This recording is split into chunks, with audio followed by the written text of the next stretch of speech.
Hello and welcome to this week's edition of Wednesday Wisdom.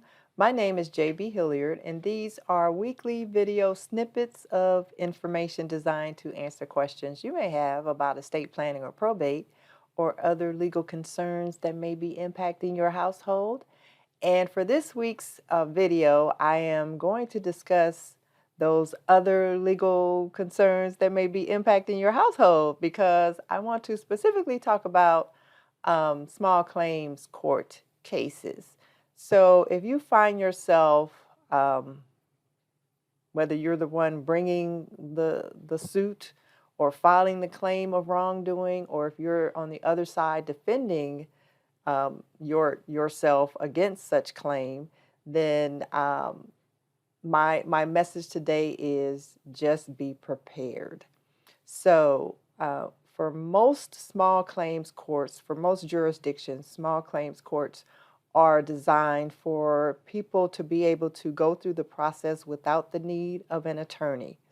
And so with that said, judges then understand that you're there representing yourself. You don't necessarily know statute or code numbers of the law or the proper way to object or the proper legal defense to a claim or things like that. So judges give a lot of grace, some more than they probably should, but judges give a lot of grace given that fact that you are representing yourself.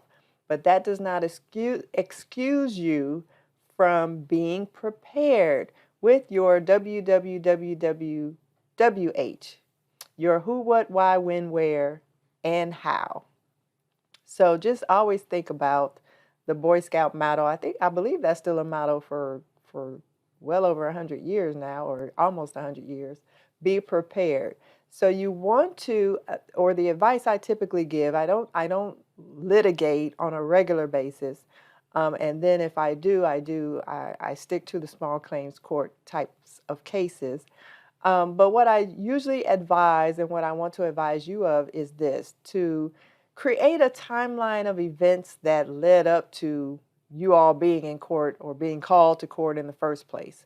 So whether it was a breach of contract case or the cases I like to observe on a regular basis, the landlord-tenant type situation where there's a breach of a lease agreement in a rental property, or whatever the case is, you want to make sure you have created a timeline of events, and then attached to that timeline, as you talk about the major things that happened, now you're saying, okay, now I have this contract that was signed on this date by these parties, and these are the conditions of the contract or the terms of the contract. This is how much money I paid, and I paid this on this date via this method, whether it was by check, a mailed check, or via a Cash App or any other kind of payment application, or I dropped it off at the rental office or whatever it is. Make sure you're answering those questions along the timeline of who, what, when, why, where, and how. Did I leave out a W? Who, what, when, why, where, and how.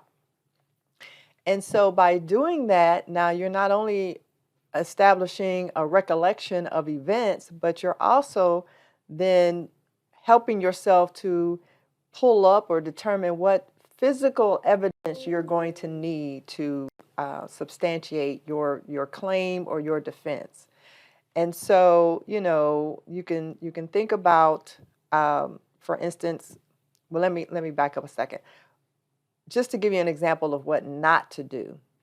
And like I said, I'll use the landlord-tenant cases as an example right now. I always cringe when I hear the judge ask the most basic question of, when was the last time the tenant paid rent and how much was it?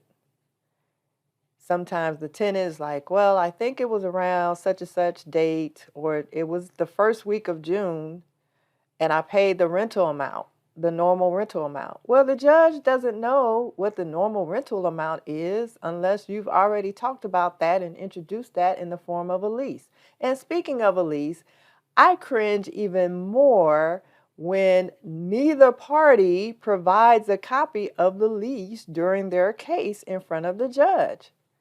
Like, this is a landlord-tenant dispute, and nobody came with a copy of the lease? Like, how does that happen? That is mind-boggling to me. So you just want to be prepared for that. If it's that type of case or another type of case, just be prepared, because this is really a pet peeve of mine, because I see so many times people can, the case can really go in their favor, or would have gone much more in their favor had they been better prepared. And the biggest thing that really gets under my skin is when the judge will ask for, a particular piece of evidence, a document, or a copy of a text message or something. And too many times out of 10, the person will say, well, I didn't know I had to bring that, or I didn't know I needed to provide that. So I always say it's better to have too much and not need it than to have too little and not have enough when you need it the most. So with that said, this was a little longer than I wanted it, because I went off on a tangent, because these things really, for lack of a better term, irk me, because people can be so much better off if they are better prepared. So don't forget your when, what, where, your who, what, when, where, why, and how when you are preparing for your small claims case. And with that said, as always, I thank you for watching, and we'll see you next time.